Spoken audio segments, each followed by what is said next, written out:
day beside the seaside. When they last met, these two sides, Swinton won 28-18 over Easter. We'll see a repetition of that this afternoon. We've seen Batley win already today against Dewsbury, and later on the curtain will come down with the final match. Featherstone and Halifax will be appearing in that final game. What are you expecting here, Terry? Well, I'm expecting Oldham to come out and be very physical. Swinton have named 4 big forwards on the bench, so you know where they're going to be playing the game, but Oldham come into this game having won just 1 from the last 5 games. They need to make sure that they start big. Although those defeats, Rod, came against Halifax, Leigh, Warrington and Featherstone, they need to make sure that they turn up here, they're focused on playing what will be a dominant Swinton side. Well, whatever happens for the remainder of this season, Oldham have had a season to remember, courtesy of that astonishing Challenge Cup success against Hull Kingston Rovers, at Hull Kingston Rovers, a mind-boggling win. That kick has just got the right weight in terms of the sideline, but too long in terms of the dead ball line, and it will be a 20-metre restart. Well, there's a couple of teams yesterday that went for a 40-20s. They were kicking early, kicking on the 3rd and 4th. Scott Naylor would have been talking to his team, but let's build some pressure, get some good early touches here, boys. Let's keep just working the ball up the field. Nothing really, anything extravagant, just simple plays. It's a side, actually, it's a pitch rather, the dimensions which it lends itself. If you're a decent kicker, you've got a decent boot on you. It's not a full-size pitch. We've seen a couple of 40-20 attempts earlier today, haven't we, Paul? Some of them haven't come off, some came off in spectacular fashion, although not with the results that the kicker intended. Thinking back to that superb try by Dewsbury in game 1 this afternoon. So it is there for kickers if they get the opportunity. On a short field, it has to be a tactic. The kicking game is very, very important. And I think both Scott Naylor and John Duffy will have learnt the lessons from the first game. That the ball's hitting the floor very often. It's very draining out there. The occasion can get to players, and it's very hot. Well, there's a cold wind blowing about up in the upper tiers of the stand, but it's sweltering down at pitch level. You've got to preserve your energy levels. Everything pretty safe and secure from both teams so far. As Paul was alluding to, you could see it's pretty sapping conditions out there. Half a break made by Anthony Nicholson, but the door was shut in his face very quickly, and now Ben White just ships the ball on. White and Chris Atkin operating at the half-back positions as far as Swinton are concerned, and that rubber kick deep, hop and a skip, and easily collected in the end. Good stuff from Jared Simpson. He's one of the players on dual registration with Huddersfield. Scott Naylor, his old mate Paul Anderson from the Bradford Bulls, the head coach of the Huddersfield Giants, and that's a great relationship for the club, isn't it, that they can link up with the Super League clubs very easily. Yeah, and he's a quality player, as Jared Simpson. We've seen him on a couple of occasions in Super League over the last 12 to 18 months. Real prospect. It's important, though, that he keeps his game development going and contributing to a side like Oldham when he's not pulling on a Huddersfield shirt. You know, it's a good thing for his personal development. Rod, and you look at the Swinton fullback Gabriel Fell, you feel old when you played with his dad. I played with his dad at Salford. Very talented player, the youngster from Wigan. Gary Middlehurst taking the ball forward down that left-hand side for Oldham. He's 20 metres away from the try line, and this is the last tackle in this sequence. Gareth Owen puts the ball in the air. Well, Adam Clay would have needed a step ladder to get near to that. Just far too strong. Saw kicking game in particular yesterday in the 3 games, whether it be the crossfield kicks, the short kicking game close to the line, a couple of 40-20s that were successful yesterday. But the players playing on the big occasion, they'll try something different that they don't normally try week in, week out.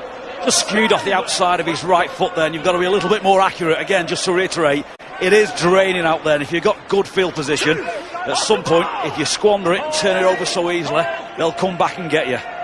These two teams both promoted from Championship 1 last year. Oldham finished top of the pile. Swinton went up in a nail-biting playoff against Keighley, which they won 29-28 thanks to a Chris Atkin drop goal. Could not have been tighter or tenser.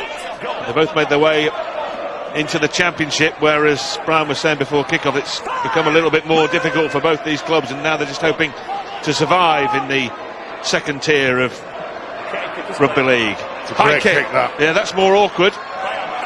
Well, claimed then by Stuart Littler, who made the important tackle. Yeah, well, it was a disciplined chase from Stuart Littler, making sure that he let Jared Simpson catch the ball before he just initiates the contact. As soon as his foot touches the floor, that's when he wraps him up. Well, talking of feeling old, Stuart at the 37 now. Still going, isn't he? A dozen years at Salford, very successful there, over 300 appearances for them, and really one of the most popular players in Salford's recent history. He's been a workhorse, hasn't he? Right the way through his career. He's always given it his best shot. He's been physical, and a lot of speed, and a great service to Salford. Definitely. And now with the Swinton side, and that should be easy enough, and it is. It's well collected. That kick was rather easy. And as Paul's been saying, the kicking game's so important. That's just cheap yardage, it's cheap field position. No problem for Fell just to bring that away and make plenty of metres. It just came off the shin, I think, Ron. Wasn't the most accurate of contacts with the ball, and you've just got to find your line and length. Not quite there yet, Oldham, but that can improve for them. And if they start testing Swinton a little bit more, well, they might not put themselves in position like this. Easy turn over a ball on the kick, and then a cheap penalty, a little bit high.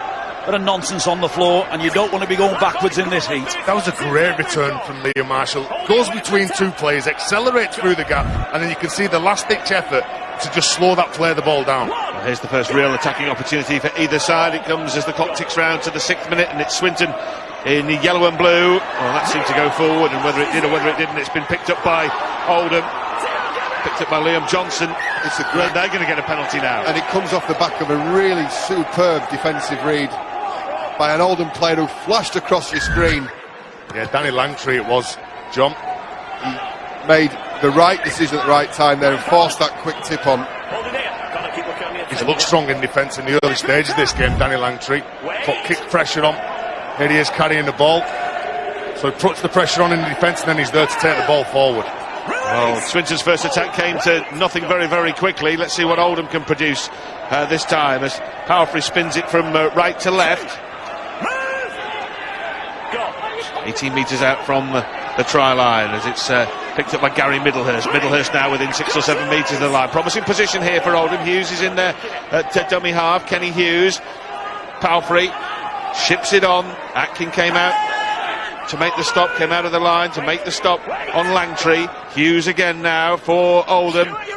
Prodded forward by Powerfree. Who's going to be first there? Will it be knocked behind by Gabriel Fell for a goal line dropout? You know, if you didn't get this as a dropout, it could have been a penalty because he was impeded, he was pulled back.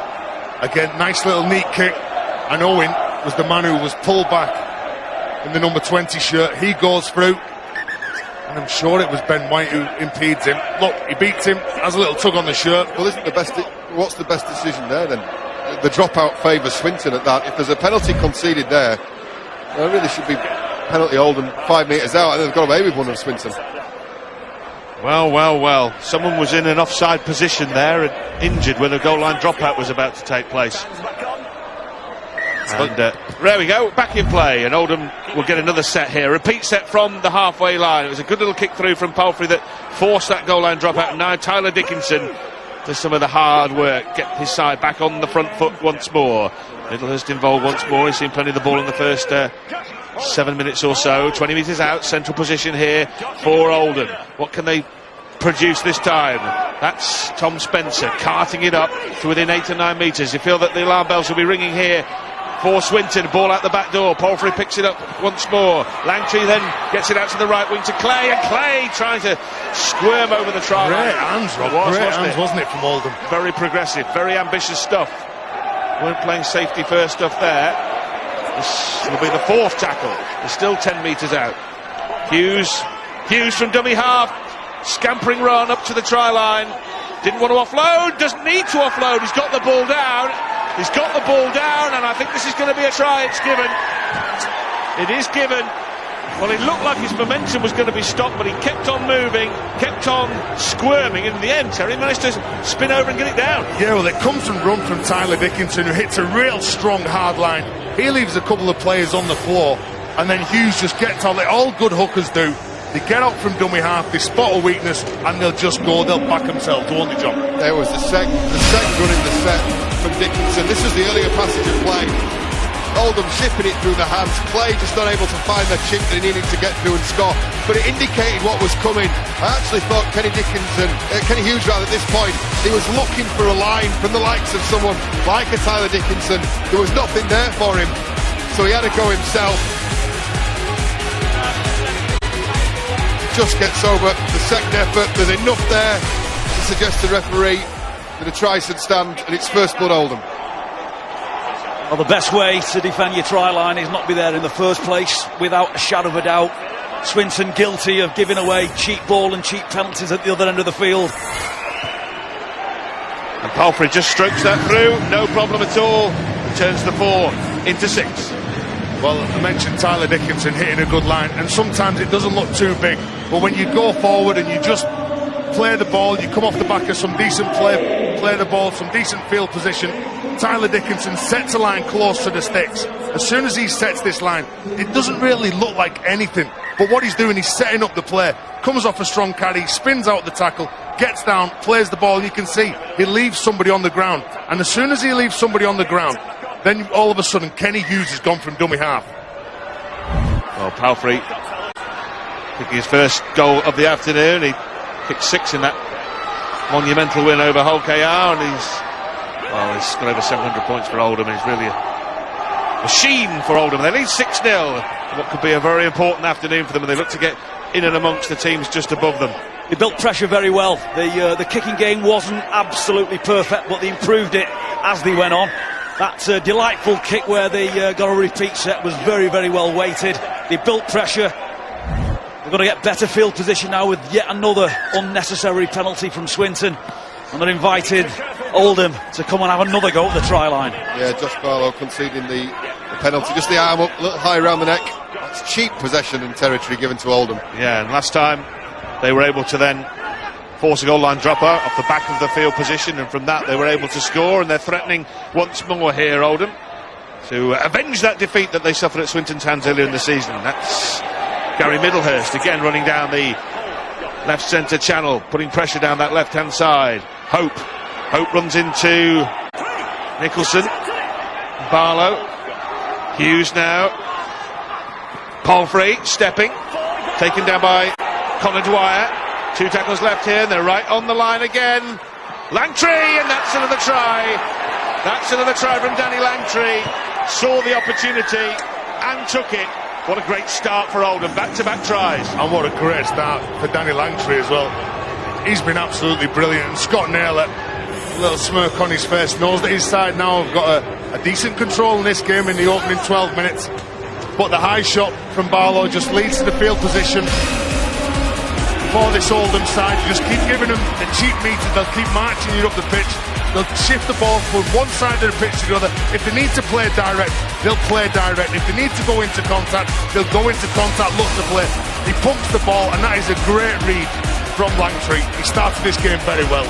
It's a great finish from Langtree, but I think the movement round the back by Jared Simpson, the Oldham fullbacks, really taken some heat off Langtree, the try scorer. It's that work that the fullbacks do off the ball that can so often be vitally important. The difference between somebody being held up over the line and getting over for the score.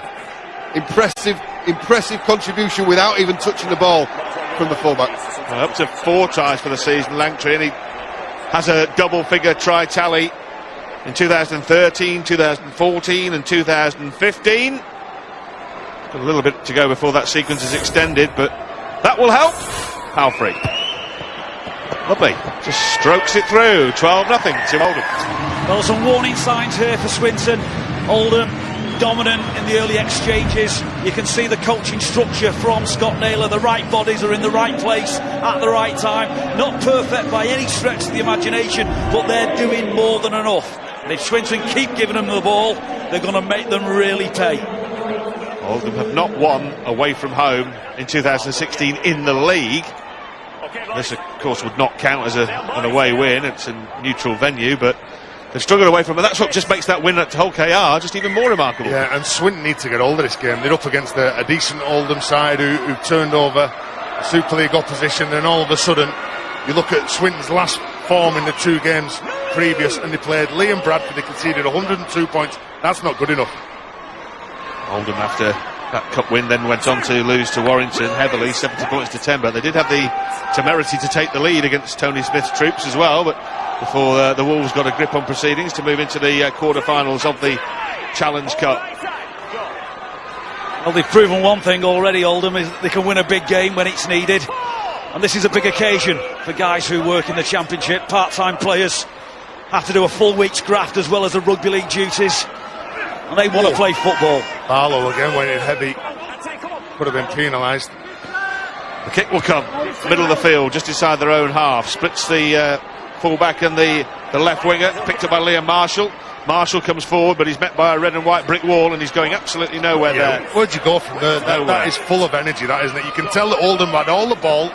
They're the ones who are leading up the field. They're putting pressure on the fullback as soon as he catches that ball. Well, Swinton just won half a chance, half an attack inside the Oldham 20-metre line, and that came to nothing very quickly with a handling error early on in that tackle count. So it's been a backs-to-the-wall job so far from Swinton. They really have struggled to make any progress.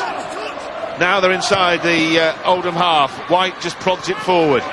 Again, no problem at all. No problem at all for Jared Simpson, and they don't want to be giving him any kind of broken field running room. I think I'd be rather kicking the ball behind Oldham rather than just kicking it in front of them so they can come onto the ball. John, you were a winger. Would you rather go back for the ball, or would you rather run onto the ball? It's easier. It seems to me easier anyway. I think you put a lot down to the defence there. It was actually not. It was a set coming out of yardage from Swinton that was full of endeavour. A couple of quick player balls in there.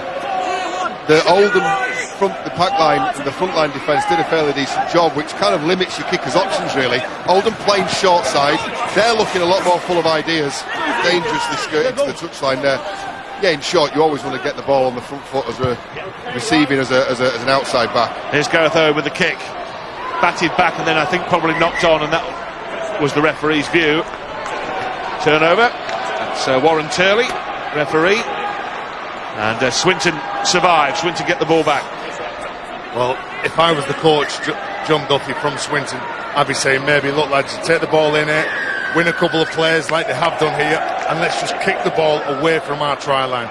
We need to defend up the other end of the park, ask some questions defensively, come up with some decent defensive structure, and try and force errors up there. We've been playing the game in our half.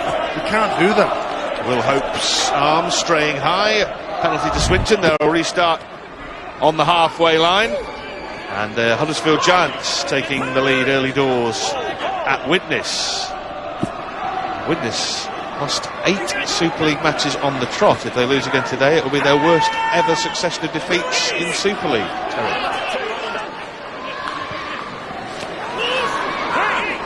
Here comes Swinton then. As Terry said, to have a 5-game winning sequence earlier on in the season. It started with a win over Oldham. They've got to get back into this game before they even start thinking about the possibility of winning it.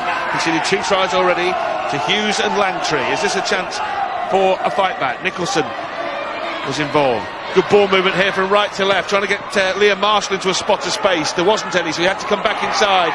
Runs into 3 Oldham tacklers and taken down 8 metres from the try line, right in the shadow of the posts. Last tackle then, prodded forward by Atkin and left by Clay. Did he get a touch on that? Did he get a feather on it, Terry? Yeah, Warren Turley says, yeah, there was a touch. Comes off his chest, off the Oldham player. A good kick from Atkin, goes at the line, pulls up the defenders. Defenders chase really hard then. As you can see, the ball here just bounces there and then comes off. Unfortunate, trying to just shield it over the dead ball line. Well, absolutely played at it. You can't put yourself in that position and then expect, to get the favour of the bounce if it comes across the chin or the shirt. You're absolutely responsible for the contact at that point. It's a reasonable set that from Swinton, considering the start that they've had. A little bit fractured, a little bit all over the place, but they don't look like they're panicking. The ball's not going from left to right and all over the field. You can see John Duffy's work. They've stayed middle channel, they're working up the field and they're trying to build a little bit of pressure. Goal line dropout finally taken. Another player down in an offside position, injured before the goal line dropout was taken. But here comes Swinton anyway, and it's a forward pass. No, they're the errors that Fleming you cannot just afford. overrun it. Yeah. You just can't afford to make those. You finally get yourself, you dig yourself out of a hole. You get what I think is a fortuitous decision to get a repeat set, and then to give it away with something so slack. Really, you're not giving yourself a chance. Well, John Duffy will be very disappointed. Yes, evidently. And to get in this field position, though, if you're making mistakes close to your line, you're not getting to the kicks. When you do start completing your set to 6, it probably takes you 3 or 4 sets to get into this field position with a full set of 6 to attack the opposition's line. 12-0 Ball almost came free there as Liam Johnson was barreled to the ground, but he managed to cling on. You're looking for your leaders in your side now. You're looking to find out who can defend here, who can shake a tackle and free a ball, who's going to take some control over what you're doing. They've not had the best of starts. They've given the ball away.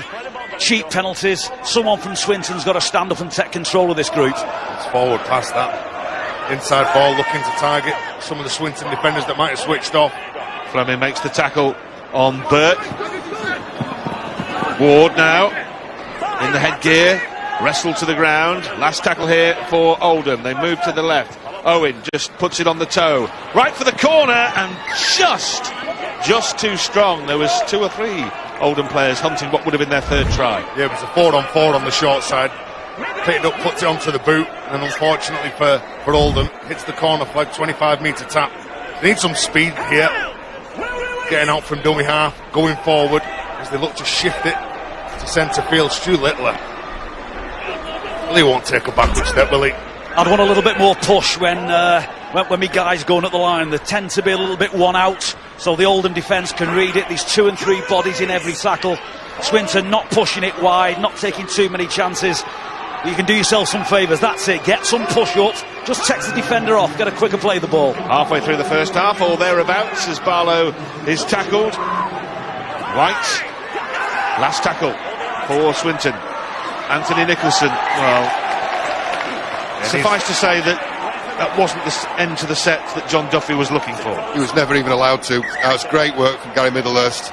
Got himself in position, square at marker, and snuffed out any danger. It's great, if it, again, as a winger or a... But it was poor play from Nicholson, wasn't it? It was just quick thinking, quicker of thought between the ears. And I think, you know, as a winger or a full-back in the Oldham side, you look at your back row and say, well done there, sir, because you've saved me a job. I'll get in and help you out now in this yardage set. That was Hope, and now this is Hughes, and this is Langtry, and Langtry spun out of a couple of tackles, but that's as far as he's going.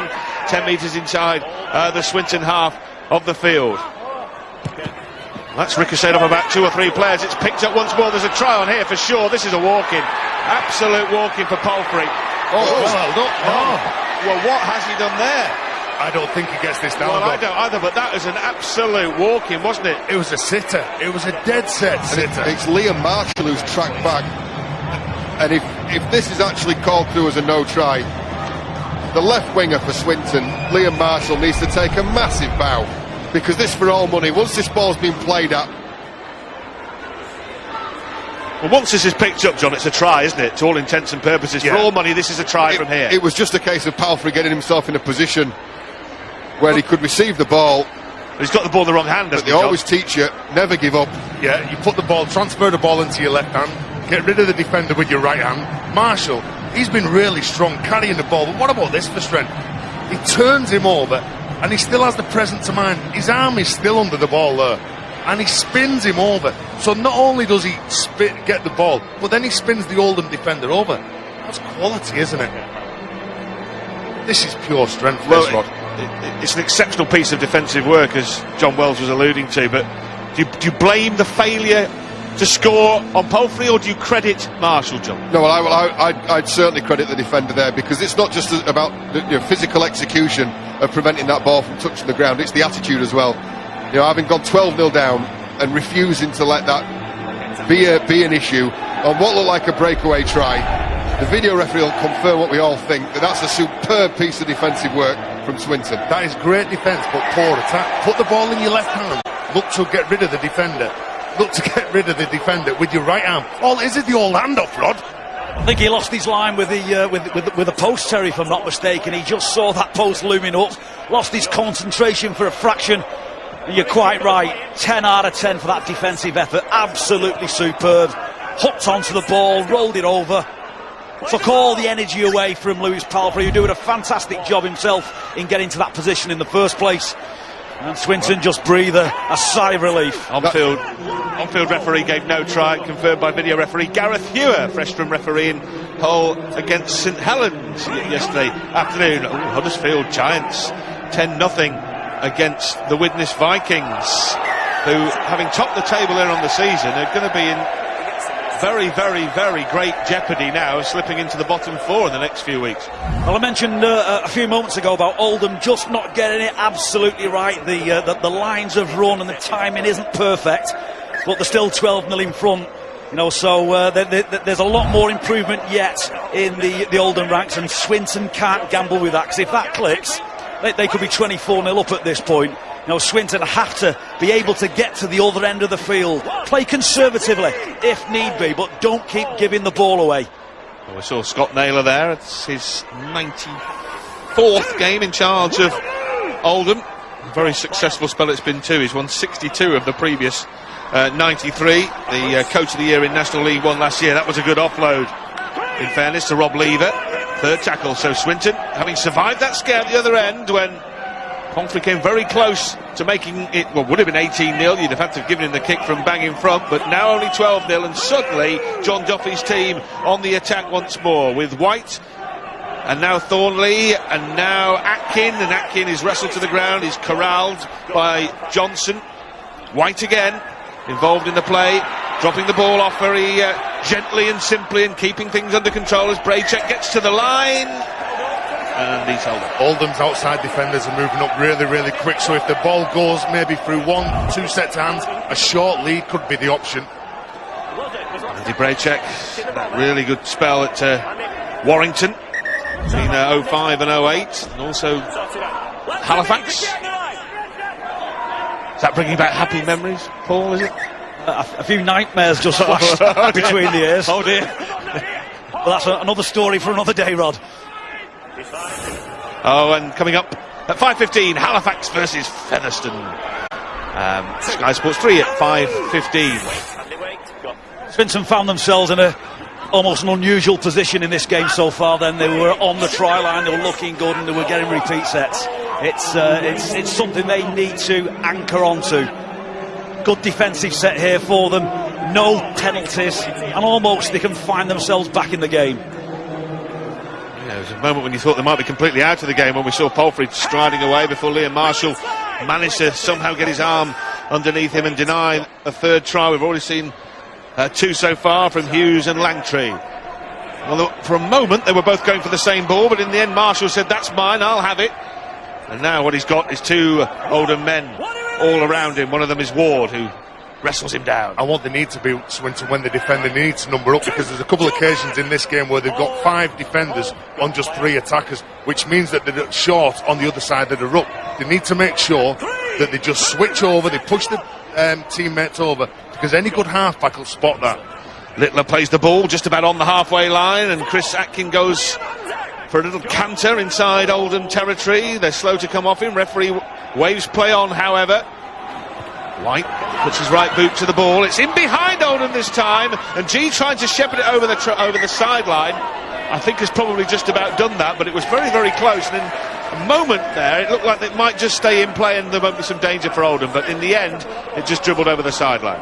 12-0 is a fascinating part of the game for me. I think it puts pressure on the side that's in front, because psychologically, if they give now, if they break and Swinton get themselves back into the game, that confidence simply drains away. You see this every single week, every time I tune into Sky Sports. Once you've got that 12 to 18 point lead, if you don't nail it at that point, you get a rush from the other side. So for Oldham's point of view, this is about completion, kick, chase, get down the other end of the field and turn the screw on Swinton. Don't let them back in, and if so, don't let them back in cheaply. A big relief for Oldham to finally get promotion last year after an amazing sequence of grand final defeats, latterly in extra time to Hunslet in 2014, and they don't want to give away their newfound status in the first season in the Championship. So this is a very important match for them. They're second bottom at start of play after Whitehaven's win yesterday. That dropped them down a spot. This is Liam Thompson. Last tackle comes just a yard or 2 inside Swinton territory. Kick that's going to be collected by Marshall. He had to go back to get it, and as we've seen time and time again, a wall of defenders coming there to meet him and giving him no space in which to operate. And that was a great kick as well, because he was under pressure from Swinton. A man coming from the inside, a man coming from the outside, really targeting the kicker. Oh, that's a very, very good play the ball, wasn't it? Just really was. Did well there, Sean Robinson, to get the ball played very quickly, and that allowed Fell to make extra yardage. It's actually keeping Swinton out of trouble. It's keeping them in the game at the moment. It's the work from the outside backs are coming in, the seeing and recognising the amount of work that the forwards are having to get through. They're generating some real momentum and getting themselves out of trouble, because but for those efforts, they'd be in a completely different part of the field now. Thornley plays the ball on the final tackle. Aerial kick this time from Chris Atkin. And that will be a 20-metre restart, collected beyond his own goal line by Jared Simpson, and he is away and off to the races. Oh, he's got so much speed. Oh, an offload. Play on is the call. It went backwards. Some interesting stuff from Oldham. Nothing conservative about what they're doing. Well, you praise him catching the ball in the end goal, running out to the 20-metre, playing it as quick as he can, and all of a sudden he's trying to play upstream and offloads the ball. Jared Simpson is going to keep you honest. He really is going to keep you honest. You've got to complete, you've got to kick, and you've got to chase with 4 or 5 bodies. He can step 2 or 3 with ease, as we've just seen. He's very, very quick. Chip off the old block, and a player that you cannot leave alone in this game. Well, the 2 early tries from Hughes and Langtree make it 12-0, and over at Widnes, 16-0 to the Huddersfield Giants, who, they won one of their first 10 Super League matches. They looked a certainty to finish in the bottom 4. Doesn't look quite so certain now, does it? Nice work by Louis Palfrey, just taking it down the notch or 2. Still an awful lot of enthusiasm in this Swinton side. Nice bit of game management there. Approaching the half-hour mark, he realises his forwards have got through a bit of work. Forwards, I've got to say, you mentioned Langtree, the try scorer. I've been impressed with his work so far, as I have Tyler Dickinson. Kenny Hughes has looked lively out of dummy half, and of course we've spoken about Jared Simpson and full back as well. It's got the makings of a good team, this one. Just incidentally, to put a bit of flesh on the bones from that Super League match, tries for Joe Wardle, Danny Brough, and Nathan Mason for the Huddersfield Giants. 16-0 at Widnes. Breather here in the hot weather. I think the players might welcome a little bit of a drink, because since those 2 early tries there's been very, very few stoppages, in honesty. And it takes the sting out of the game, doesn't it? Just lets you get composed, get to the scrum, talk about defence, keep turning the opposition round. You've got 10 minutes to go till half time. You like that from Palfrey, that kick to touch then, just to take the sting out of the game, as you quite rightly said, and that's a skill in its own right for a half-back, your main kicker, to be reading the body language and the energy levels of his own team. You know, to not force the pass there when your guys are blowing around you is a skill in its own right. Well, penalty blown and taken full advantage of as Swinton start attacking in on the halfway line. Rob Lever tackled and plays the ball. Merrill, who's come off the bench and now finds White, Ben White. They haven't threatened at all though this afternoon, have they? Nothing really in the attacking zone. Hardly any play the balls in that area of the field either. Braychek is up to within 30 metres of the Oldham line. Now it's Atkin. Atkin kicks early in the count towards his left-hand side, where Marshall tries to get his foot to the ball. Well, it actually shows the desperation, really, the kicking so early in the count. Well, I was going to say to Rob, you said that they're not asking enough questions. Maybe they need to try and vary some players, and maybe they're just thinking the only way we can break all them down, the defence has been that good, is that we have to kick the ball in behind them. Well, Marshall is their chief try-scoring weapon. 11 this year, but 9 in the last 5 games in Wigan. But even he was asking a heck of a lot to do anything with that. Not much wrong with the idea, just a little bit heavy on the foot. Slightly less on impact, and that could have been a reasonable kick and chase and score from Swinton. Well, they're just about doing the right things. What I like is they're not going crazy. The ball isn't going everywhere. It's not offload central. So I don't think they've got the skill factor or the energy levels for that. They're staying within the means at the moment. How long that can continue for is another matter. That's a knock on against Adam Files, who feels that he was impeded. Referee had a different view of that. And maybe they need to be driven by the defence. Maybe they need to just work extra hard. 3 men in, Stuart Littler over the top, trying to control him, Andy Braytip. So there's 2 old stages there involved in that tackle. And then on defence wins your games. Obviously you've got to score tries. If you keep turning up, defending, forcing those errors, you will 9 times out of 10 you'll get that field position where you can ask more questions. Well, it's a very different story from the first game between the teams early in the season when Swinton led 28-0 at one point before eventually getting home 28-18. They haven't put anything on the board so far, and with under 9 minutes to go before the break, still looking for their first points of the afternoon here at Bloomfield Road. Can they get it here? Lever then. 3 Oldham defenders come in to make the tackle. Burke is the last of them to his feet. It's picked up by Beryl. An offload, which has got them on the front foot here. Tackle comes in from Johnson. Beryl again, breaks it again, spills the ball. Good shot underneath the ball, wasn't it? On Andy Braithwaite. Andy Braithwaite was the man who played the ball. Hooker gets out, seeing there's a slow retreater going back to the air defender. And he loses the ball. Thompson, he was more focused on looking at Liam Thompson, who comes in, but maybe just a switch off there from Swinton.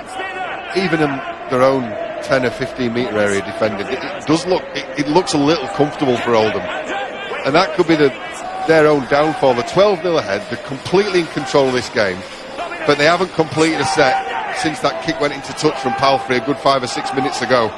They need to get to the end of this set now, really wind it down towards half-time, because they are in control. They are. John Duffy, we saw in his second year at Swinton, second season at Swinton, like Scott Naylor, a very good record. It's his 47th game in charge. He's won 28 of the previous matches, drawn 1 and lost 17. This season tougher obviously than League One, where they finished 3rd before winning the playoffs last year. Well, as John said, they hadn't completed a set. Now they have, as they get a decent kick that forces Marshall back onto his try line again. They're working him, aren't they? They're kicking to him all the time. And he's good returning the ball. Yeah. He's very strong returning the ball, but not much pressure on the kicker. They need to work extra hard on that, Swinton. This is the grind now from Oldham. Another completion, very good kick and chase. And they're basically challenging Swinton to go through 3 or 4 tackles and even get to the halfway line. And what that prevents the Swinton halfbacks, Ben White and Chris Atkin, from having any quality time and quality ball in attacking positions. Just takes the confidence off them. Ward with the tackle, and he had to make it too, because there was a chance that White was going to break free just inside the Oldham half. High kick from Beryl.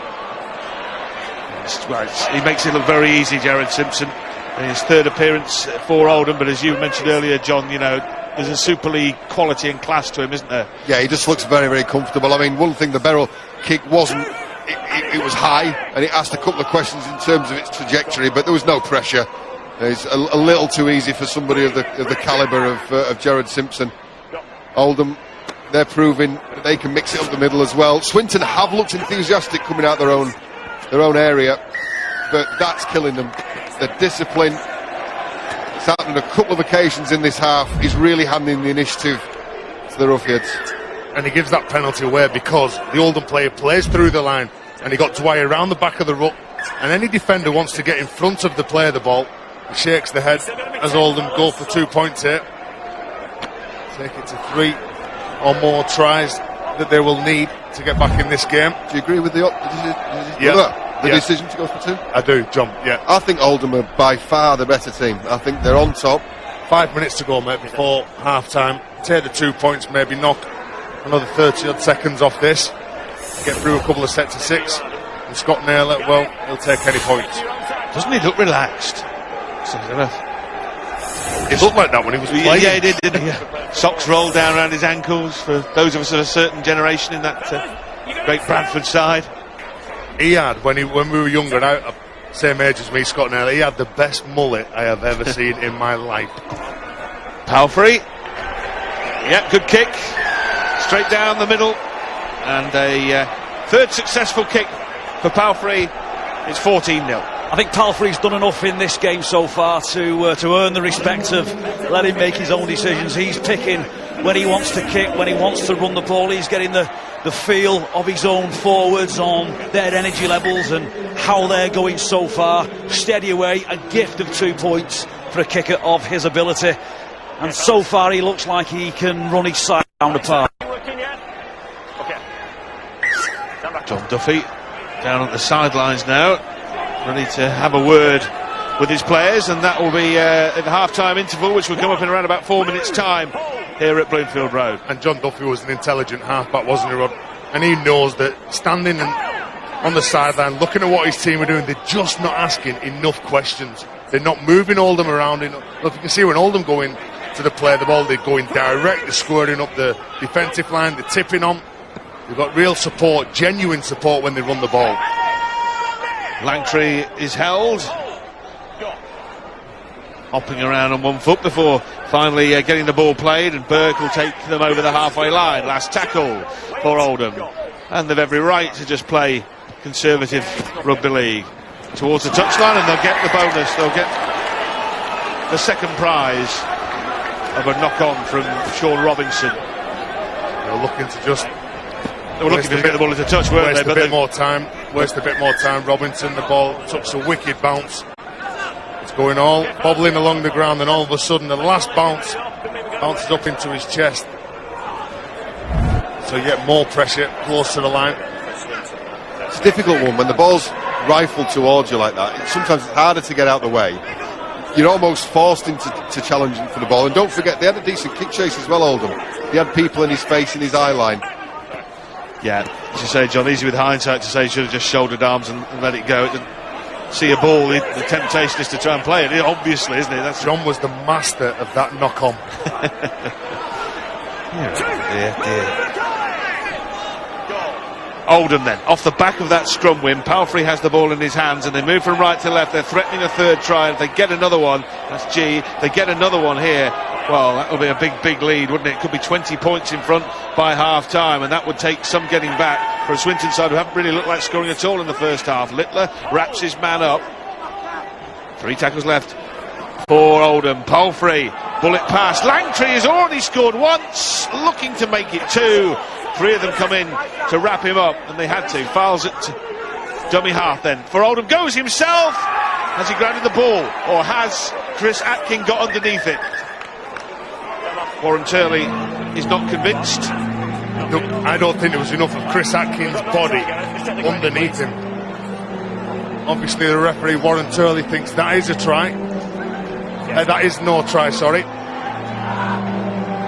So we'll have a little look when Files goes from dummy half. Does Chris Atkin do enough to prevent him from getting the ball down?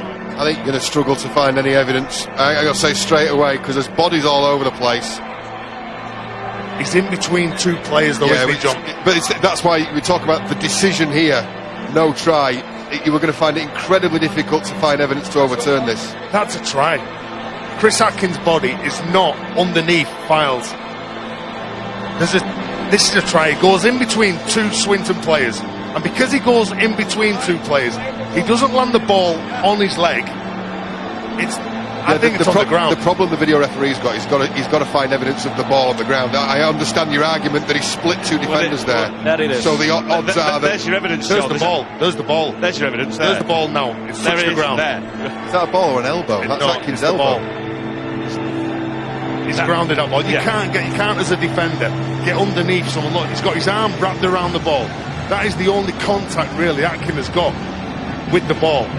His body's not under it. So when this player goes forward, he lands. The Oldham player lands on his front.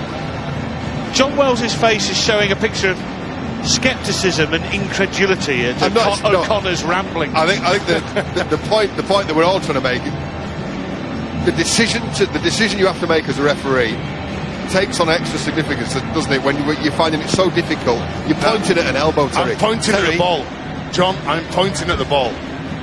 Here you go, look, there's the ball. Right. There's the ball with the black stripe at the bottom of it. He's found enough grass, well, goodness me. You could park a bus between those 2 players. He's found enough grass. He's got his elbows through. His body lands on top. Right, look, Paul, look. Here we go. Gareth Hewer says, a try! And it doesn't really matter what the rest of us think, does it? It makes no difference whatsoever, because the only person that counts is Gareth Hewer, and he thinks that's a try. And Adam Files has scored what could be an absolutely decisive try.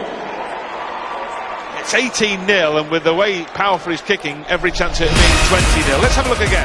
Yeah, well, it's the mistake as well, isn't it? From that kick, and I say it takes a wicked bounce. just bounce up onto the chest.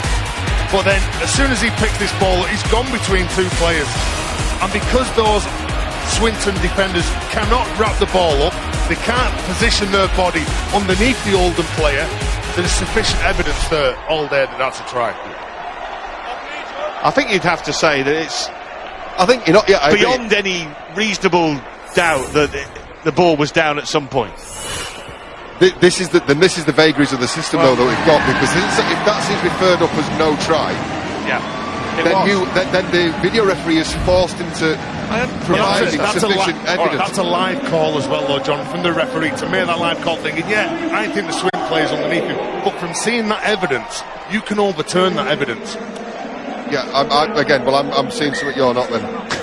Or not seeing something he is, in fact. We'll have to leave him now. I tell you what I'm seeing. I'm seeing the scoreboard that says Oldham 20, Swinton 0. And that's the real story, isn't it? Yeah, that's the real story. I think at the end of the day, Oldham have been by far the better team in the first 40 minutes. Yeah, exactly. The scoreboard shows that. You can argue all over the place, but it's 20-0. Anyway, Widnes have scored in the Super League, and they needed that badly. And they're back within 2 converted tries of the Huddersfield Giants. So Widnes 4, Huddersfield 16, the latest score in Super League. I wonder what this last set's going to be like for Oldham. Maybe another couple of players kick the ball high in the air, or maybe even go for something a little bit different, chip it over the top.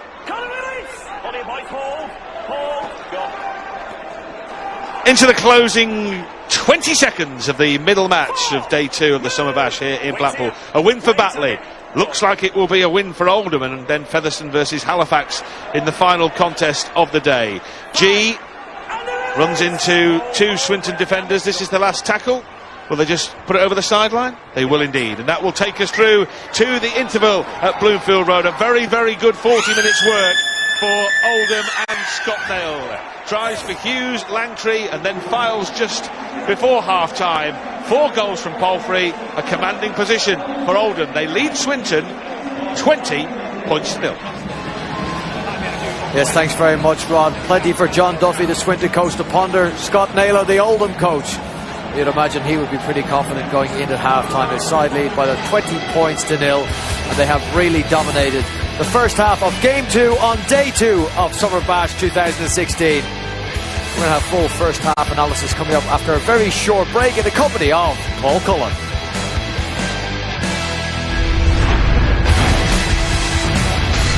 By Lewis Palfrey, who also added a penalty. Oldham lead the Swinton Lions 20 points to 0. Time now to go back to your commentary team of John Wells, Terry O'Connor. But first, let's throw it over to Rod Studd. Thanks, Brian. Yeah, it's been very, very comfortable for Oldham in that first half. 20-0. That really says it all. Just a quick update from Widnes, where Joe Mellor has just scored for the Vikings to make things a little bit more interesting at 16-8 to the Huddersfield Giants. Well, you'd say Swinton need to find something very early on in this game.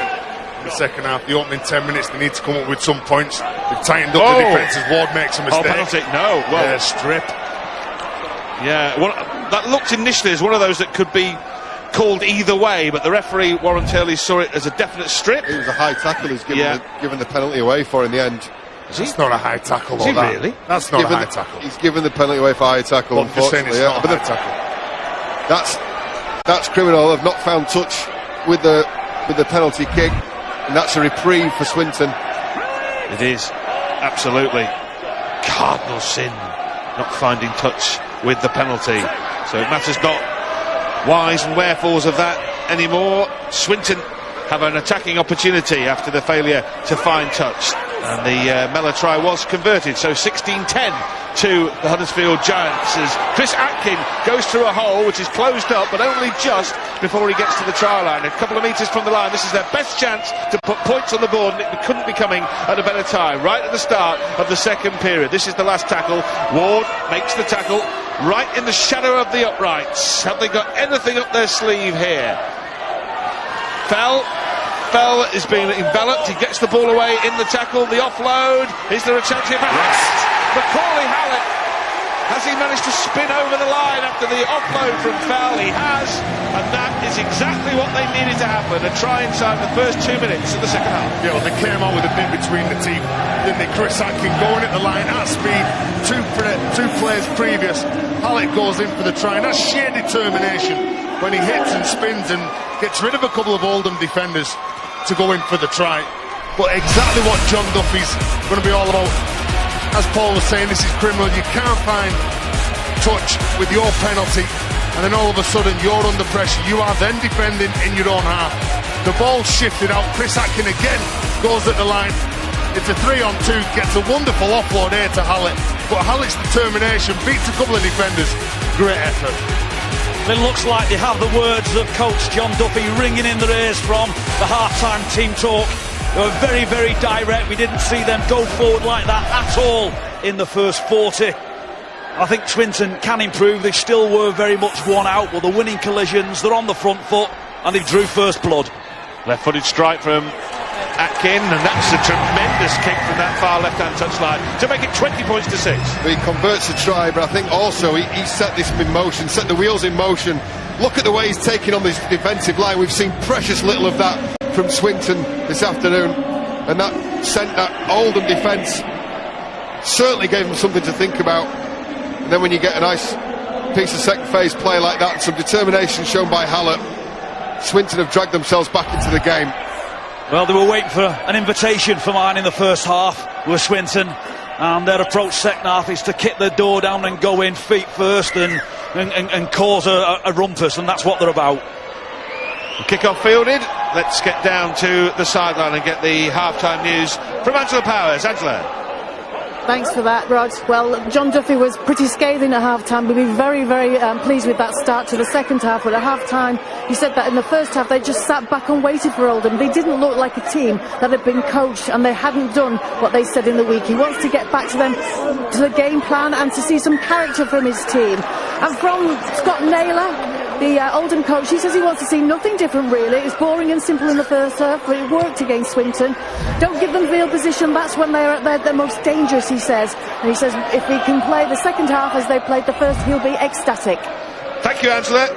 Yeah, good start here for Swinton, and as Angela was saying, John Duffy's mood will have lifted quite considerably. They've scored once, and they're threatening to do that again here as Conor Dwyer goes down that left channel that was so profitable for them in the last few minutes, the early stage of this second half. There's Atkin, who converted the try, and they look at a different side. They've suddenly got a spring in their step. Well, they're running harder, they're playing direct, they're asking more questions. Braycheck to within a couple of metres. This looks like a completely different match. Here is Atkin. Atkin, he's over the try line. Is it back-to-back tries? Is it back-to-back? Yes, it is. It's back-to-back tries for Swinton. 2 tries in a 2-minute spell. Firstly from Hallett, then from Atkin. This looks like it's going to be 20 points to 12 in a moment. Right, just have a little look at the width of the pass from Beryl. Absolutely on the button to that man, Chris Atkin. He's come out in a determined mood in this second half. The opening 5 minutes, he's taking the line on, he's direct, he's not going sideways. It's not an easy target when he's carrying the ball. Look at the pass, he cuts out 3 or 4 Oldham defenders, goes into that tackle, hits and spins out. Some of the big men have got the hips facing the sideline, which makes it easier for the smaller man. And we see that the number 18 for Oldham just gets it all wrong, Liam Johnson. He spins out the back instead of landing at the front of that player. Great play from this man.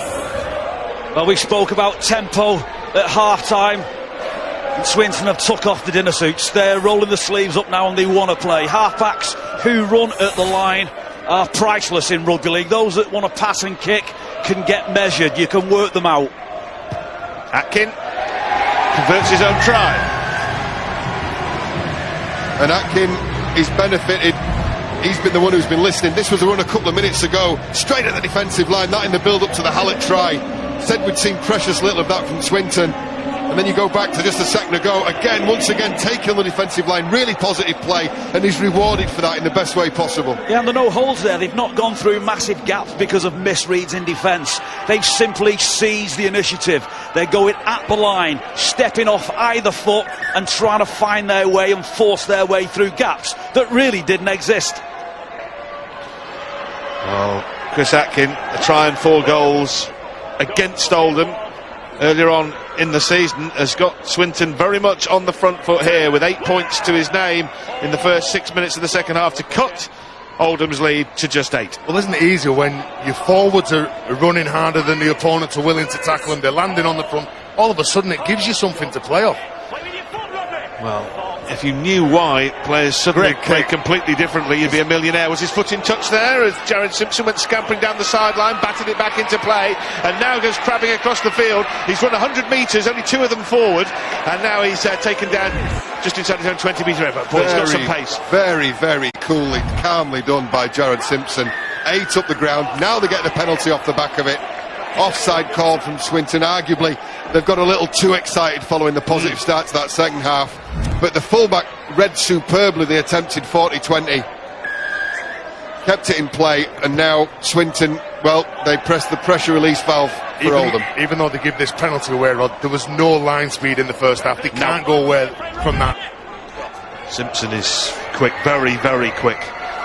And his side now, Oldham, back on the front foot with Langtry, one of their try scorers from the first half. 2 very, very quick Swinton tries. Now they've got a bit of defending to do to make sure they don't undo some of that good work that they did in the first 5 minutes of the second half. Sam G is tackled. Owen comes in at acting halfback.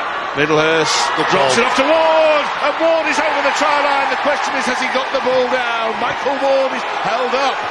Michael Ward is held up. Do you know, Rod, what a brilliant defence yet again.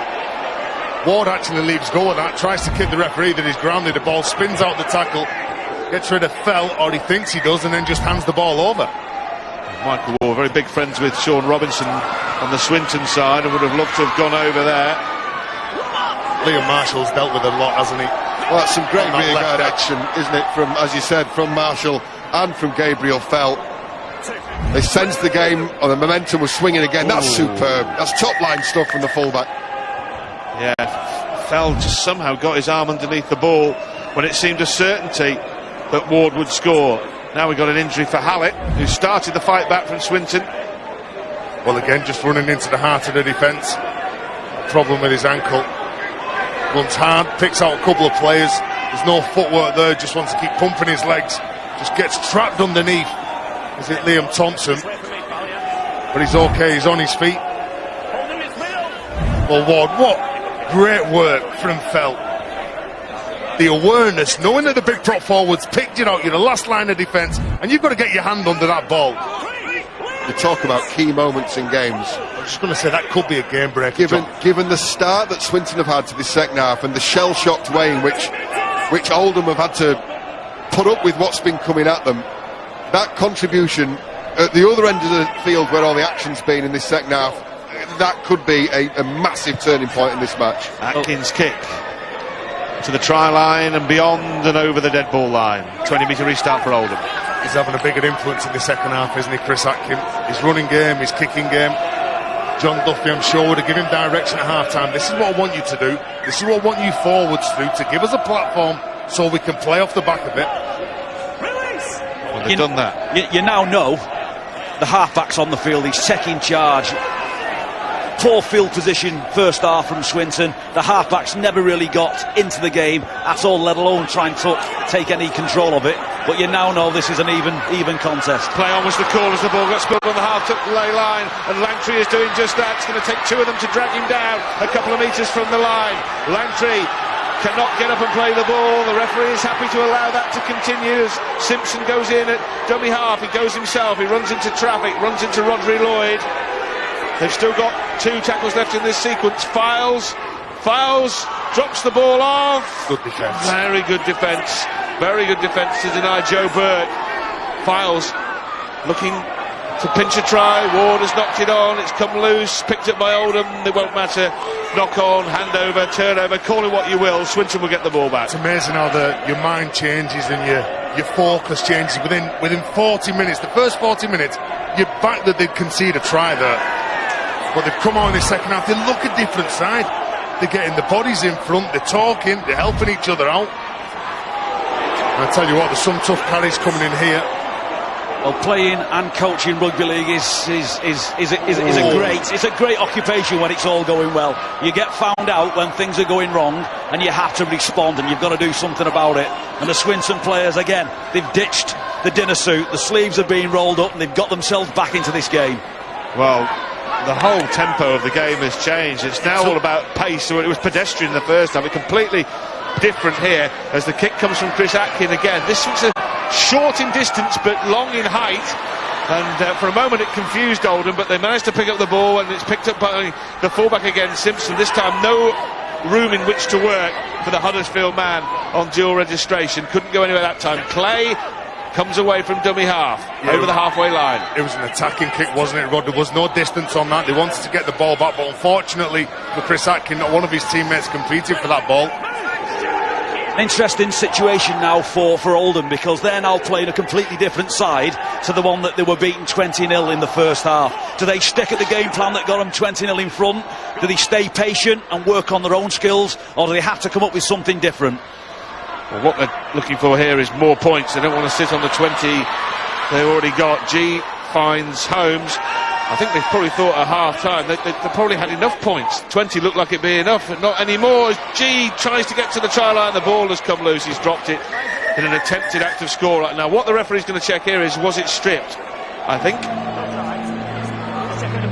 Yeah, I think he tries to get rid of this ball because he's took the gamble. He's run the play on the 5th tackle. If he gets caught in possession, it's obviously a handover. He pumps the ball, he goes, he tries to get a lazy defender who switches off, who maybe overreads. Does he offload the ball, or is it stripped? This is what we're looking for. Yeah, the pace at which that ball's come out, you'd say that's been stripped. Well, there's the hands in there from Stuart Little. Yeah, balls don't get offloaded like that. That's come out.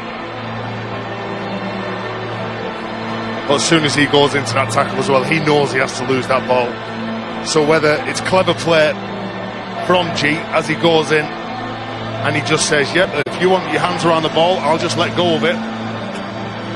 Bit of gamesmanship, you think. Yeah, Littler's got it wrapped up with G. That looks like that's been pushed down, though. It must come off his right hand, mustn't it? Just shows you how hard it is for officials, and they get really, I don't know, insulted and criticised at times. You know, we've got countless cameras. We're sat in the stand, not sweating, no one's hit us, and we still can't quite definitively say what happened there. You know, that's your best guesstimate. Terry's nearly hit me today. Does that count? It's not finished yet, John. Well, there you go. Meanwhile, news from the penalty given. Well, hang on. So the no try was sent up as a no try. Yeah. Just assessing how to restart the game. And the game has obviously been adjudged by the video referee that there was a strip in there. So Oldham get the penalty. Yeah, okay, strip given, and Stuart Littler the offender, and a penalty. Meanwhile, just very quickly tell you that Stephen Marsh has scored for Widnes. Hanbury did not convert that. It's Widnes 14, Huddersfield 16. 16-0 at one point there. It was 20-0 at one point here to Oldham. Now 20 points to 12. 12 minutes into the second half.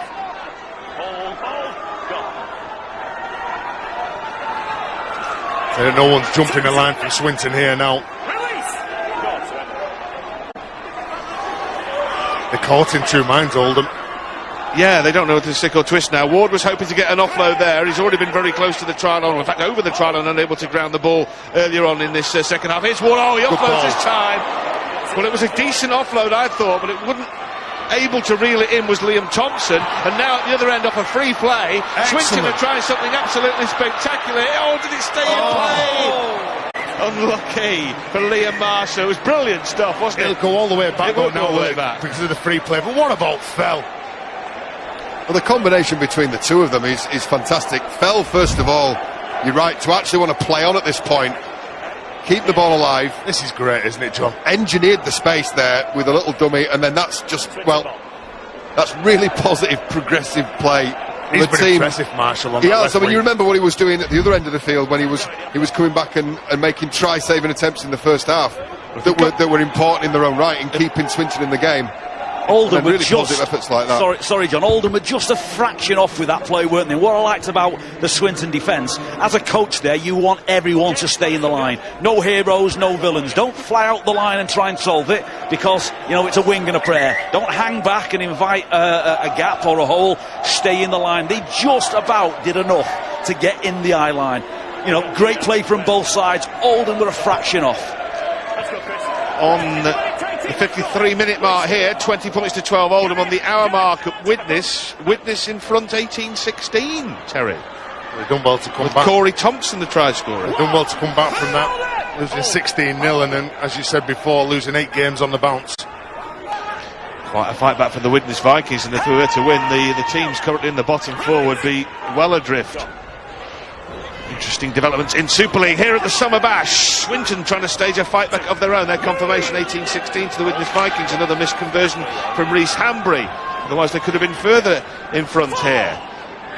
This is shaping up into a close contest. It looked anything but at half-time. Atkin is one of the architects of the fight back. Fell. Good step.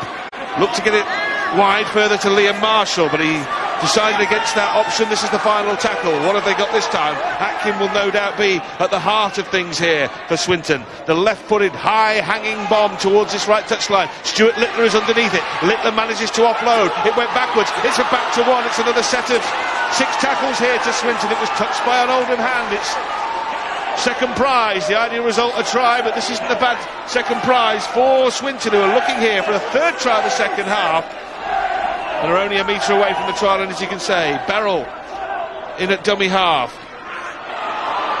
They're on the ropes here. They are, aren't they? Josh Barlow is the latest man to get his hands on the ball. Beryl again, barrelling his way towards the try line. 3 Oldham defenders have to make an important stop. Barlow for Swinton goes himself. Never really looked on.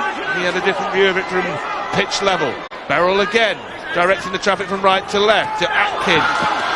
Hallett, kick forward, and that will be, I think, a goal line dropout. Go dead in goal. I think it did, didn't it? Yeah, goal line dropout, another set of 6. All of a sudden, the pressure's all on Oldham.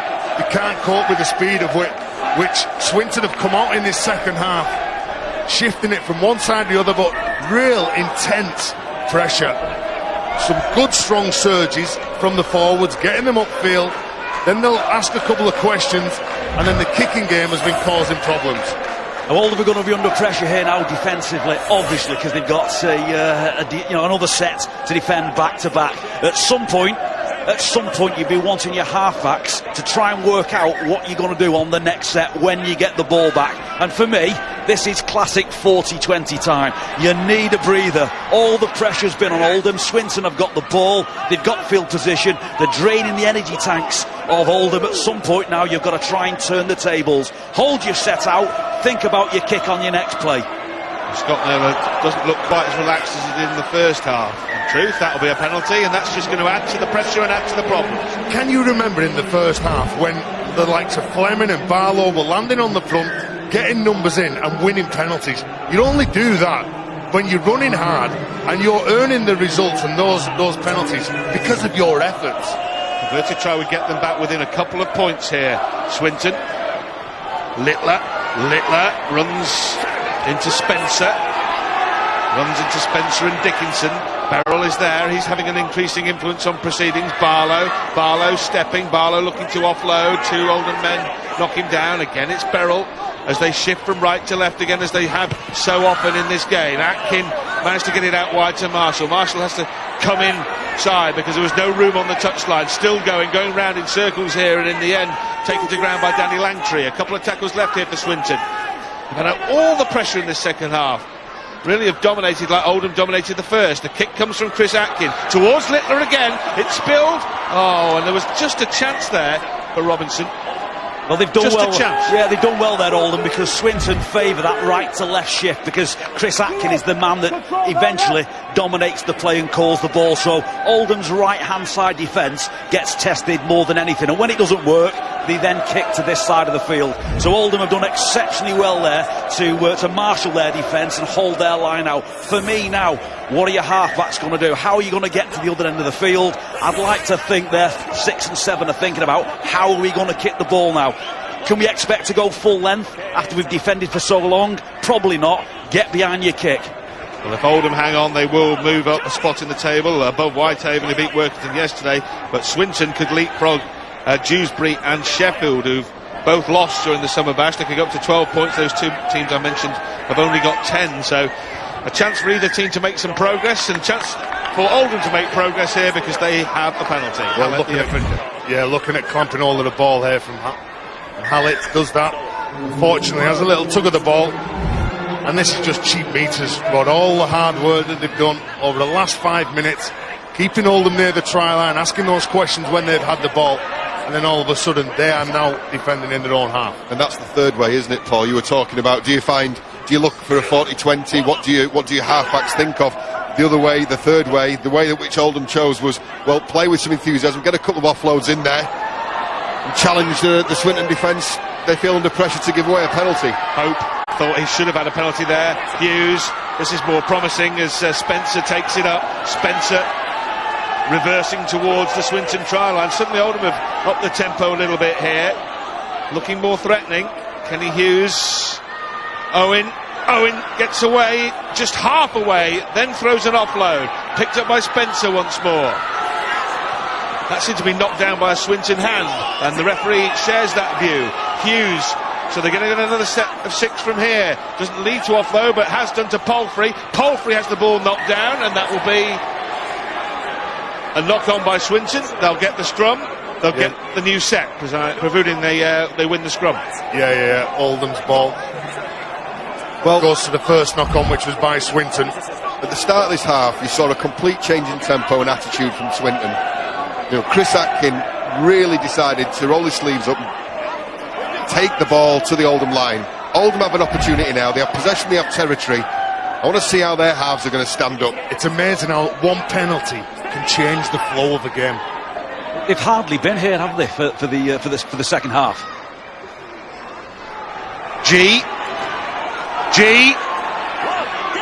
Gap close. Well, I'm not sure about the legitimacy of that play of the ball, and nor is Warren Turley. Didn't regain his feet before he played it. You're exactly right. Oldham just trying to get the speed of that play of the ball, putting the ball on the ground, trying to get up, doesn't regain his feet, and then just because he gets carried away, gets caught up in the emotion of the game, you can see he must regain his feet, G. He doesn't do that because of his urgency to play that ball quickly. Well, the amazing turnaround, well and truly complete at Widnes, where Joe Mellor has scored and Hanbury's converted, and they lead 24-16. You look at the possession stats there, just 38% Oldham have enjoyed in the second half. It just goes to underline, once you get in those positions, the rare air that you're breathing in opposition territory, you can't be making mistakes like that. 24-16 confirmed from Widnes. It's a funny old game, Terry, isn't it? 16-0 to Huddersfield, 24-16 to Widnes. What a priceless 2 points that could be. A priceless 2 points on offer here for Swinton or for Oldham in this final quarter of the match. Again, just fractions away. It's only fractions, isn't it, for Sean Robinson there? I mean, that just an ounce less on the weight of the kick, and he was away there, John, wasn't he? That was a great idea. It was Fell just saw the wedge from the Oldham defence, saw the opportunity, just overcooked it a tiny bit. It's the inches we're talking about. Yeah, the left edge here had just really bitten him. Left some space on the outside for Robinson, and good reaction from Fell. They tried that in the first half, and again they were just a fraction off. You can see that's good coaching. It's about using your full-back who's as another half-back, as we know in the modern game. You're not just relying on 6 and 7. Your full-back's got a right to come into the line, chime in, make your pass, make your kick. Just a touch off. Injury. Is it Liam Johnson? It is, yeah. He just catches one here, and he goes into the tackle. Right, it's a slip, and the legs. I think it's Barlow over the top, isn't it? Josh Barlow, yeah.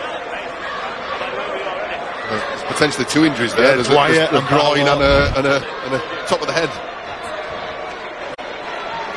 He just needs to take a little bit of a breather. Remember, we've got another game coming up, the final game of the Summer Bash, the 6th and final match. There it is, 5:15 p.m. Sky Sports 3, Halifax against Featherstone Rovers. Be a fitting conclusion to the festival here in Blackpool. It's been really blessed with some wonderful weather again, really. It couldn't be any better. There's hardly a cloud in the sky here beside the seaside. Factor 50 weather. The pitch is in perfect condition. We've had 5-6 games on it, haven't we? Still got the 7th game to come later on. Yes, iPro Cup final as well. This lot Swinton were in last year. Sean Robinson amongst the scorers last year. We mentioned him almost scoring there, and their narrow defeat. In a moment, looks like another narrow defeat for them this year. But 8 points behind. They've got 18 and a half minutes to do something about it. Last tackle here for Oldham. Simpson goes himself, dabs it forward left-footed. Oh, it's going to return with some interest here from Robinson. Robinson comes out of 2 challenges and then is mown down by Jack Holmes and Gareth Owen. Well, kept pumping his feet then, Robinson, didn't he? He got half a gap, gets the ball. As soon as he gets the ball, he's just straight up the centre of the pitch, pumping those little legs of his. Well, they're not far off blowing this game open, Swinton, are they? You feel they've got to try them here. If they are next to score, then it really is all on in the final 15 minutes or so. Rod, and I'll tell you that's what you want. If you're a forward now, going into the final 20 minutes, you want your wingers returning the ball like that. Prodded forward by Atkin, up to the try line, under pressure here, Jared Simpson. Well, he manages to fling himself to the floor. So referee going to allow... Well, he's ruled a knock on there. He's ruled a knock on. I think Oldham will feel that maybe the tackle was completed. The referee had a completely different opinion, Warren Turley, and he awards Swinton the scrum. Isn't that clever play and clever defence from Swinton? They just stood over Jared Simpson. He had to regain his feet. Couldn't come up with a voluntary tackle. Trapped in the corner. Good chase. Marshall's in the vicinity. Was it Dwyer? And then all of a sudden, he spins him into touch. And as he's going over the sideline, he releases the ball. Really smart play. The moment you touch the player on the floor, it's all over. Allow him to get up, and then you can do what you want. There's Rodri Lloyd. Knows where the try line is, and he's within a couple of metres of it. Near touchline in the sunshine here in Blackpool. Swinton looking for a try that would get them back within 4 with the kick to come. 24-20 at Widnes. Good game there for sure. Good game here. Great ball by Atkin. Marshall to the line. Well, that is a vital tackle by Adam Clay, because Marshall was looking to force his way over. Sloppy pass. He does well to pick that up. He did very well to pick it up, to be fair. But it's burnt a tackle. Couple left in this sequence. Beryl goes. Try for Lloyd. Try for Rodri Lloyd. Oh, the referee hasn't blown it yet. Let's see what Warren Turley's on-field opinion is. It is a try. Looking for an obstruction in the build-up to that try. I don't think there's anything wrong with this. I think an Oldham player actually shoots the line and makes the wrong decision. You're obviously going to have players in motion. You practice this shape during training. No, I think there is a potential obstruction there. He looks to get through the line. I think it's Josh Barlow, the man who's landed near the post. Is there sufficient contact on the Oldham defender? Well, the other question is, once Barlow has made contact with him, as the defender who is put off his stride, has he been given sufficient chance to carry on and make the tackle? So the collision we're talking about is there. Barlow goes to ground in the Swinton colours. The Oldham player arguably has time and space to still go and make this tackle. It's just a question of how long that is elapsed. Well, I think the reason why Beryl actually runs at that spot is because of the contact, isn't it? You can't reward Barlow, in my opinion, because he's got his line completely wrong. He runs to the outside of the defender and not the inside. He's through that early. Goodness me, he's gone an hour and a half early and clattered a defender. You can't take him out the way. You've got to change your line and cut in. Wow. Try awarded by video referee Gareth Hewer. Well.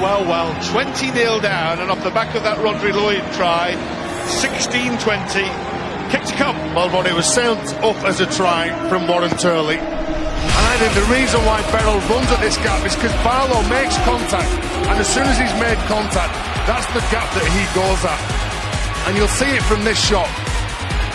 When Barlow goes through, there's a bit of space there, and then obviously Rodri Lloyd just pushes up with his halfback. I can understand how and why it's been given, Terry, because there's such a delay. Well, I don't think you can reward a line that goes so wrong. You've got to cut inside to an inside shoulder. No problem for Chris Atkin. Earlier this afternoon we saw Batley come from 12-0 down to defeat Dewsbury, but here Swinton are trying something even more improbable, trying to come back from 20-0 behind, and they're back within 2 with 15 minutes left. Very interesting now from the Oldham perspective. 20-0 in front. They were patient, they stuck at it, they completed, the kick and chase was excellent. Palfrey was very, very dominant in the first half, and that's all changed. It's a completely different process. Can Oldham stick at it now and try and find something that worked in the first half, or have they got to be a little bit more expansive now? Push a play, take a chance. Well, they've got to tell themselves that they're still in front. You'd rather be 20-18 in front than 20-18 down, regardless of what's gone beforehand. You would, Rod, but what I will say, if you're an Oldham player now, you absolutely blew the opposition away in the opening 40 minutes. For the last 25 minutes, you have been on the back foot.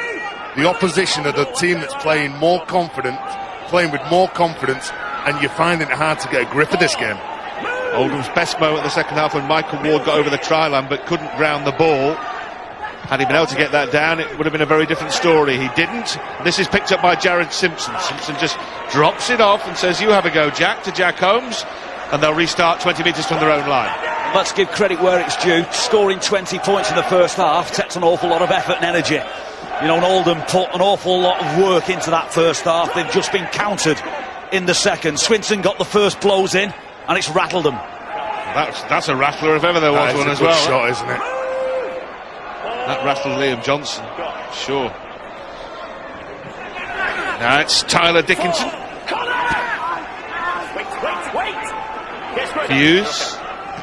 Patient this from Oldham. Spencer, Tom Spencer, on loan from Lee. Last tackle. We've gone through this set very well. It started 20 metres from their own line, remember, and it ends with a kick from Palfrey. And backing up to collect it is Liam Marshall. That's a very good set from Oldham, bearing on what happened beforehand. They played that pretty well, Paul, haven't they? Excellent. You can see the structure. That was very good. Determined kick, well directed, a fantastic chase. You've got him on the corner flag, and now you've got to back it up. No penalties, no mistakes. Pressure on the kicker. Oh, that's a tackle that's round the neck. Yeah, not going to get away with that, I'm afraid, and that's a penalty, and that's exactly what Swinton want. Well, when you get quicker men going from dummy half and going anywhere around the ruck area, it's always going to be a lunging tackle. If you're getting at one of the bigger fellas, makes a Tom Spencer the number 3. So once again, Swinton, they're able to work their way upfield rather cheaply. Just thinking back, Terry, to the 49th minute, that tackle, that try-saving tackle, the level of importance you can attribute to that grows as the minutes go on. Well, there was one in the first half, John, as well, wasn't there? The try-saver, you're right, from Liam Marshall. Key moments in the game. Two try-savers, so, you know, there's 12 points that Oldham have left out there. Now, looking at this now, I fancy Swinton to go on and win this game. Do you really? Chris Atkin throws out a pass. It's behind its intended recipient, which was Gabriel Fell, but he's managed to mop it up. But Oldham have got them on the back foot here with just a couple of tackles left in the sequence. Atkin is clearly the danger man, and they've shut him down. Last tackle. He had no options then, Atkin, because everyone was in front of him. He had to take that ball in. Slow to get to his feet.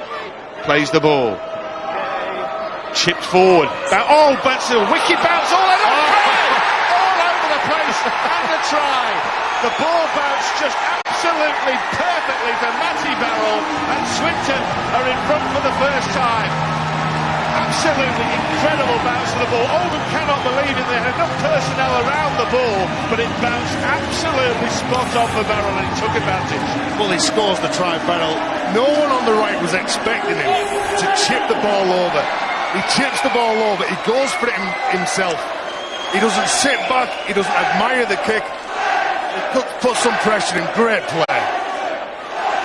So Swinton's comeback is complete, 20-0 down. They scored a couple of early tries in the second half, and then it's Beryl who's the beneficiary. Takes the scores to 2022 with a kick to come. Quite beautiful, just finds a little bit behind the Oldham defence. But I mentioned earlier, 49 minutes, They'd started the second half well. That was a crucial turning point in the game. Gabriel fell with a try-saver, and it assumes even greater importance now as you see Swinton, Atkin about to address the ball to send them into a 4-point lead. Well, whatever John Duffy said at half-time has been listened to and adhered to and also put into action. It's all very good, your half-time chit-chat, but players have got to take it on board and be able to put it into action. Well, this the simplest of conversions for Atkin and his side now, incredibly, having been 20-0 down at half-time. John Duffy's men now lead 24 points to 20 with 10 minutes left. The levels have gone up, haven't they? The kick here, and just to get there and put pressure on Jared Simpson, absolutely brilliant. He doesn't give up because nobody on the right-hand side expected it. The only person expected it was the man who kicked the ball. Crucial, it was into space as well, wasn't it? He could see how Jared Simpson was tied in there. Well, he doesn't look a happy man, Scott Naylor, does he? The Oldham coach. Absolute agony. Well,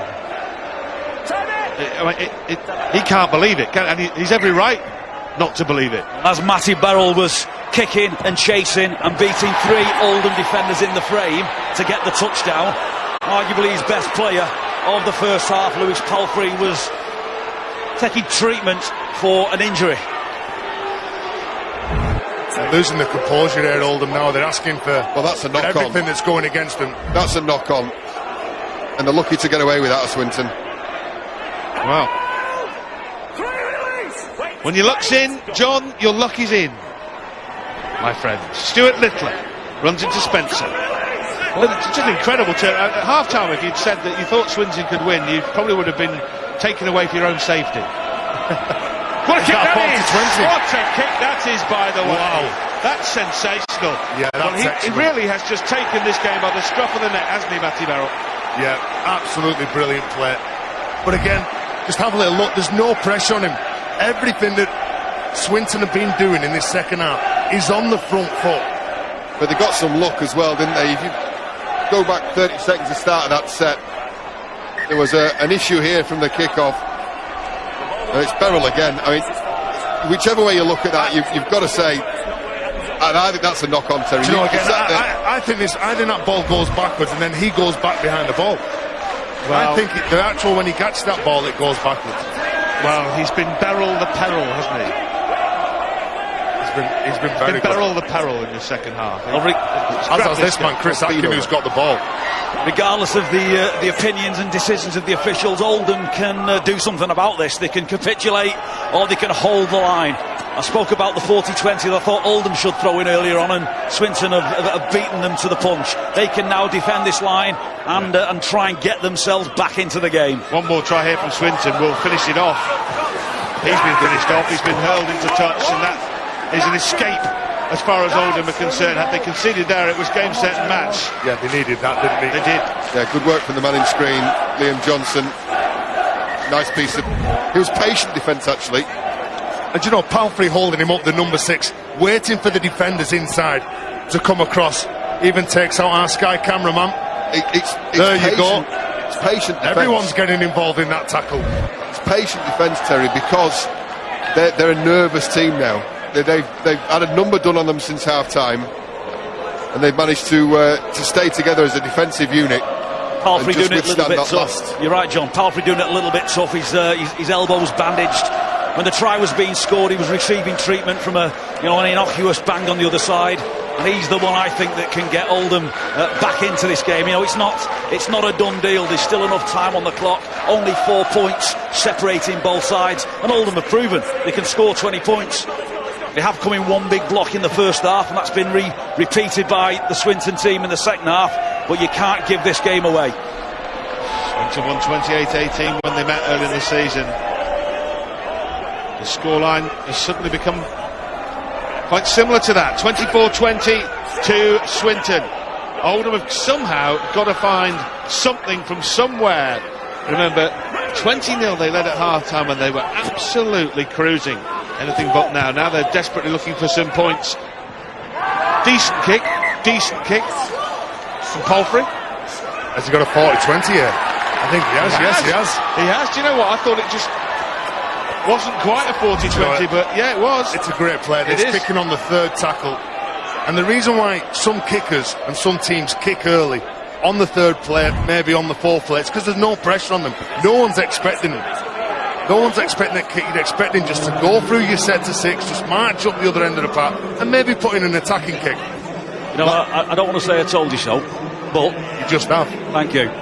It's the only way I can see them getting out of that situation. They've looked like they've lost that oomph and that bang they had in the first half, where they were simply marching Swinton down the field. That's gone. Swinton have taken that away from them. They've got to come up with something else. I'm not sure this has actually been awarded in favour of Oldham just yet. I think there was the a on-field question. referee gave it as a 40-20 definitely, but I think the video referee has now got himself involved in what's going on here. So no question about where the ball was kicked from. It's where it goes over here. Has it made the 20-metre line? That's the question. Well, that's what I thought initially. To naked eye, I actually thought at the time it was just short, but the referee in a much better position than I am to give a decision. Yeah, I've always I'd thought you should stick a flag on that point. That's not a bad shout, Paul. But the video referee, well, I'm not sure about that, because it's very difficult from a television picture to see where that's gone out, and the referee was much better placed than we are here. See, when that bounces, does it bounce from the right side and then does it go over? Just a reminder, the on-field call was that it was a 40-20 in an Oldham ball. I'd go with the on-field call. Dead easy. I would go with the on-field call. Dead easy. Stick a flag on it. I agree with Paul, that's a very good idea. You can judge it. You know, people say you get injured with the flags. I've never seen anyone get injured on a corner flag yet. Stick a flag on it, makes the touch judges and referees' job easier. Very good. Very good. Quite agree, Paul. High tackle here, though, as play continues. Yeah, that's a tough call. That's a tough break, but that's the way the cookies crumbled. And Burke now penalised, and Swinton on the attack again. Widnes Vikings have beaten the Huddersfield Giants 24 points to 20, completing a league double over the Huddersfield Giants. And I think, if my maths are correct, giving them 5 points worth of breathing space on the team in 9th spot, so 5 points ahead of the drop zone. Widnes, that's a big win for Dennis Betts' boys there. This will be a big win for John Duffy's team if they can close it out here, as they're trying to do with Ben Austin. One more try, you feel, would finish Oldham off, and it would be a fifth of the half for Swinton. There's Lever, and his manhandled away from the try line. 2 tackles left in this sequence and just over 6 minutes left to play. Atkin, an inside ball, is a good shot. It stops Andy Thornley in his tracks. Beryl again. Beryl. Well, this time he can't get to the line, but he does turn it over right on the whitewash. Good place to turn the ball over. Again, both halfbacks for Swinton causing problems. If it's not the kicking game, it's the running game. You can put into that fella who's at the full-back role. So they're really having a dig now in the second half, and with just, 6 minutes to go in this game, what have Oldham got left in the bank?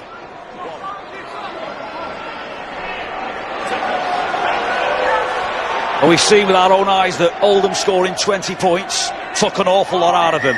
Swinton have now scored 24. We have to accept that that's taken an awful lot of energy from the Swinton team. Have they got enough left to defend these last few sets? Well, the team that's behind will obviously chase the game, and the team that's in front will become conservative. That's just human nature, isn't it? It's just your human mentality. Yeah. And there's 1 or 2 bodies looking a little bit sore. The heat is getting to a few of the players, and rightly so. It's very warm, very humid down there. Nice day to watch, but a warm work for the players out on the field out there. Have Palfrey and Owen and co got something up their sleeve here in the closing 5 minutes of the match. Hughes, good run, taken down by Anthony Nicholson. Owen now. Owen is allowed to run 5 or 10 metres without being checked. Palfrey. On it goes, and on it goes wider still for Oldham to Liam Johnson. Inside now to Berg, and picked up by Ward. Ward who almost scored earlier this half. Get out of the way. Clay with a try! Well, it was set up by that buffeting, barrelling run from Michael Ward, and scored by Clay to tie the scores. 24 apiece. How about it? And a difficult kick from over on that right edge. But what about Michael Ward? No missed the game all year. The man who sets it up in the skull cap. Just the sheer power in his run. And when he goes into the tackle, he gets rid of the Swinton defender, bounces him out of the way, and sets up this try. They look to shift the ball out. Have a little look at this. The ball goes back inside, and here he is. He's just setting up. Coming on the big fella. Here he goes. He picks out a defender. He picks out. Was it Atkin? Yeah. And just gets over. What a great effort from Clay. What a great run from Ward, though.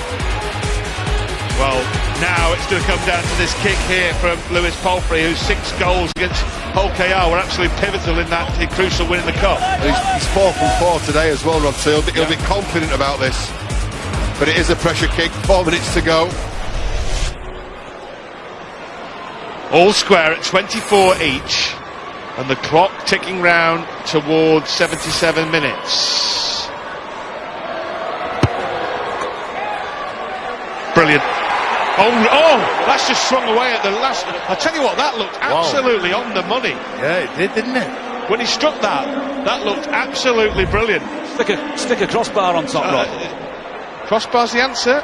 I agree. The crossbar is the answer.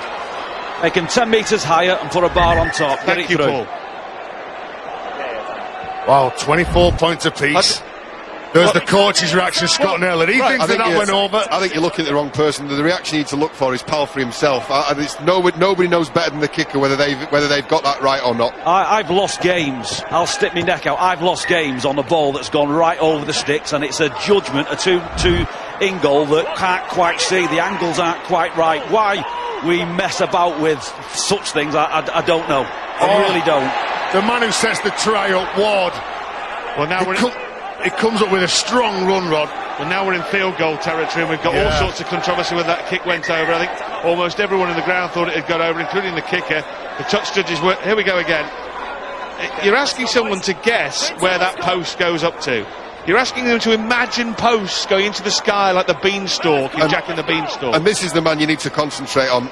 Well, he's the man who'll know best. Yeah, and he knows he's as shocked as the next person. Yeah.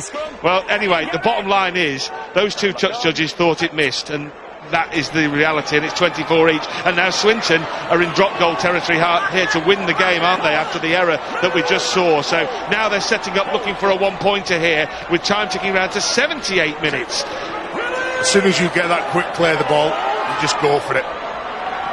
Well, they're setting up nicely. They're going straight down the middle. There's nothing flashy. They've got options here as well. Beryl and Atkin behind the ruck. They've split, John, haven't they, to either side, looking to either option. They're still in very strong position here. Atkin will be the man that goes for it.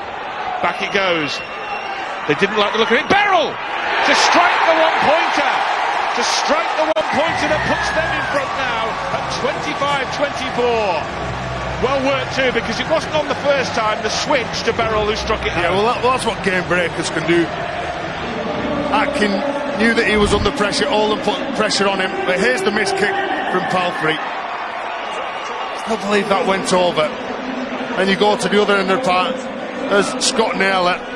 He thinks he's kicked out, he's absolutely furious. Then Ward takes the carry in. The switch here goes from one side of the ruck to the other side of the ruck. It's Atkin over on the other side to his half-back partner. And then all of a sudden, there's a 1-point advantage for Swinton. Just as Oldham thought they'd nicked it. What a conclusion to this game. The game-tying try from Clay, the missed conversion, and then the 1-pointer from the hero of the hour, really, Matty Beryl, who'd scored the try for Swinton earlier in this second half. It's been an amazing second half here. The first half, all Oldham. The second half, the Swinton fight back, and then the seesaw between the teams right at the end of the match. Amazing conclusion. And Swinton now have only got to see it out for another 45 seconds, and they have the 2 points. Knock it off the pitch. There you go. That will do. The bounce taking it over the head of the fullback Simpson, scrum down, but only 30 seconds left. Yeah. Well, Oldham forming the scrum, as you say, just 29 seconds left, just pumps that ball into the ground, takes a wicked bounce over Jared Simpson, the Oldham fullback, and Swinton just walk to this scrum. There's a problem with Beryl, who's just getting attention from the physio. But it could be game, set and match. Swinton in this second half, totally different to what we saw in the first half. And Oldham were just so dominant. But obviously the words of wisdom from John Duffy, the Swinton coach, certainly worked at half-time.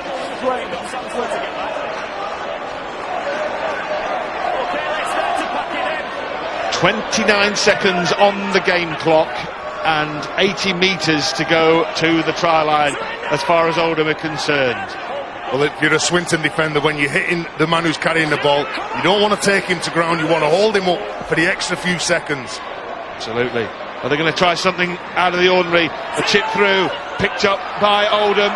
They'll get another set here, or will they? Penalty. It's picked up by Oldham, it's picked up by Kenny Hughes. Hughes kicks again, the time goes to 80, the siren goes, Swinton have won. Or have they? Yes, they have. The referee blows for full-time. John Duffy's side have staged an amazing fight back from 20 points to 0 down. Matty Beryl's try and then the field goal, absolutely decisive. And Swinton have beaten Oldham in an absolute thriller here in Blackpool by 25 points to 24. I don't think John Duffy can believe his luck, but it's a Swinton win. 25-24. More time.